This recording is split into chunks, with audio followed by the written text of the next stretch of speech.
네, 그럼 본격적으로 학습에 들어가기에 앞서서 여러분 고등국어에 대한 간단한 이해가 필요해서요. 짧게 설명을 해드리겠습니다. 이 고등국어 교과는요, 여러분 수능 문제를 중심으로 정리를 하자면 크게 문학과 비문학으로 나뉘어집니다. 이 문학은요, 언제 쓰여졌냐에 따라서 고전과 현대로 나뉘고요. 비문학은 여러분 그 교과서 이름으로 기억을 하시면 좀 도움이 될 거예요. 화법과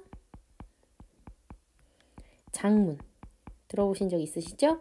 화법과 장문, 그 다음에 독해. 비문학 독해라고 들어보셨죠? 독서와 문법. 이렇게 있습니다. 우리가 가장 먼저 지금 수업을 시작할 부분은 바로 이 문법이에요. 왜 그러냐면 이 문법은 짧은 시간에 정말 큰 효과를 볼 수가 있어요. 기본 개념은 중학교 때부터 고등학교 때까지 배우는 내용이 모두 같고요. 기본 개념만 가지고 문제를 풀 수가 있습니다. 단, 그 기본 개념에 대해서 정확하게 알고 여러 번 반복해서 자기 것이 딱 되어 있어야 돼요. 그러면 문제가 풀리거든요. 그래서 문법 부분을 먼저 공부를 시작을 할 거고요. 그리고 나서 고전, 각각 작품에 대해서 좀 해설을 해드리려고 합니다. 필요한 부분을 좀 찾아서 볼 수 있게요. 자, 그러면 문법 수업부터 시작을 하도록 하겠습니다. 먼저 문법의 가장 작은 단위인 음운부터 시작을 하겠습니다. 여러분 음운을 문제집이나 교과서에서 보시면요. 이렇게 나와 있어요. 단어의 의미를 분화시키는 소리의 가장 작은 단위라고 설명이 되어 있는데요. 이 말의 뜻이 무슨 말이냐면 여러분 이 단어를 한번 볼까요? 말과 발이 있습니다. 자, 이 두 단어는 뜻이 어때요? 다르죠? 이 의미를 분화시키는 요소는 뭡니까? 미음하고 비읍이 다르기 때문이에요. 그쵸? 이것이 바로 음운이 되는 거거든요. 그래서 이 음운에는요, 두 가지 종류가 있어요. 분절 음운이라는 것이 있고, 비분절 음운이라는 것이 있거든요. 이 분절 음운은 지금 보신 것과 같이 이런 미음, 비읍 같은 글자에서 의미를 분화시키는 가장 작은 단위. 그래서 자음과 모음을 말하는 겁니다. 자음과 모음은 분절 음운에 해당이 되고요. 비분절 음운은 글자는 아니지만 의미를 구별해 줘야 돼요. 여러분, 이 말이요. 두 가지 단어가 있어요. 똑같은 말인데요. 요거는 길게 발음한다 라는 표시거든요. 이렇게 길게 발음하는 표시의 말은 어때요? 우리 사람이 하는 토크 말이고요. 이 옆에 있는 말은 그거예요. 그거. 네, 그 동물 말입니다. 그래서 소리의 길고 짧음, 장단으로도 의미가 구별이 되기도 하고요. 그 다음에 높낮이. 네? 네? 네. 다르죠? 그래서 높낮이로도 구분이 되기도 합니다. 그래서 이렇게 음운은 분절 음운과 비분절 음운으로 나뉘는데요. 여러분들이 기억하셔야 할 것은 우리가 보통 음운이다 라고 하면 이 자음과 모음을 이야기하는 거라는 걸 기억을 해 두셔야 해요. 그래서 우리가 앞으로 배울 음운의 변동이라는 단원에서도 자음과 모음이 어떻게 변하는지 그 부분에 집중해서 볼 거거든요. 그래서 우리에게 있어서 지금 간단하게 생각하면 음운은 자음과 모음을 의미한다 라고 기억을 하시면 되겠습니다. 지금 보시는 건 자음 체계표입니다. 우리가 내신을 공부할 때는요, 이 자음 체계표를 사실상 거의 외워야 돼요. 그런데 우리는 지금 가장 수업을 생략해서 할 거예요. 여러분들 길게 기억하는 게 선생님의 목적이기 때문에요. 기억하셔야 할 것들만 짧게 보고 그리고 그때그때 문제를 풀면서 다시 한번 기억을 상기할 거거든요. 그래서 여기서 여러분들이 기억하셔야 할 것은 이렇게 얘네들은 세트라고 이렇게 보고요. 여러분들이 기억하시면 좋은 게 바로 파열음에 이렇게 기억을 하실 거예요. 구, 두, 말. 어때요? 기억이 잘 되겠죠?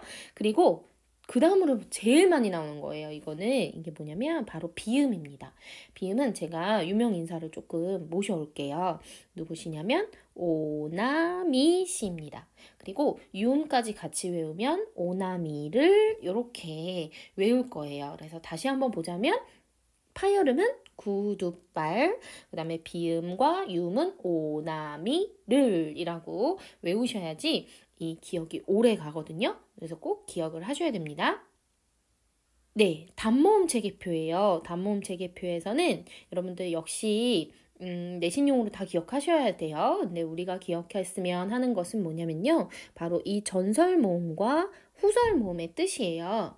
이 설자는요. 바로 혀 설자입니다. 혀. 혀의 앞전자를 떠서 혀가 앞에 위치한다는 뜻이고요. 당연히 후설은 뭐겠어요? 혀가 뒤에 위치한다는 뜻이에요. 그래서 전설모음과 후설모음의 뜻을 여러분들이 좀 아셨으면 좋겠고, 그 다음에 평순모음, 원순모음 여기에도 있죠. 이렇게 뜻을 또 아셔야 돼요. 순이라는 것은 입술을 말합니다. 입술이 평평한 모양인지 그 다음에 동그란 모양인지로 이렇게 나뉘어지는 거예요. 그래서 전설모음의 평순모음이다. 그러면 이렇게 세 개가 되는 거고요. 이, 에. 그 다음에 원순모음, 전설모음의 원순모음이다 하면 위, 왜 이렇게 되는 거고요. 그쵸? 모음을 나누는 기준 요거를 좀 기억을 하셨으면 좋겠습니다. 지금 보는 게 모음이 몇 개예요? 10개예요. 그런데 우리가 지금 쓰고 있는 모음은 10개가 아닙니다. 더 있죠. 그게 바로 뭐냐면 이중모음을 쓰기 때문이에요. 이중모음은 크게 두 가지로 나뉘거든요. 이렇게 반모음 표시인데요. 반모음 이가 더해진 이중모음과 반모음 오와 우가 더해진 이중모음 이렇게 종류가 몇 개 더 있어요. 그래서 반모음 이가 더해진 애들은 어떤 애들이 있냐면 야, 여, 요, 유, 예, 의 요렇게는 이모음 계열 이중모음이다 라고 부르고요. 오가 들어간 이중모음은 어떤 것들이 있냐면 와, 왜, 워, 왜 요렇게 네, 요런 것들이 바로 오우 계열 이중모음이 되겠습니다. 그래서 이 모든 걸 합치면 우리가 지금 쓰고 있는 모든 모음이 돼요. 그래서 요거를 기억하시면 되겠습니다.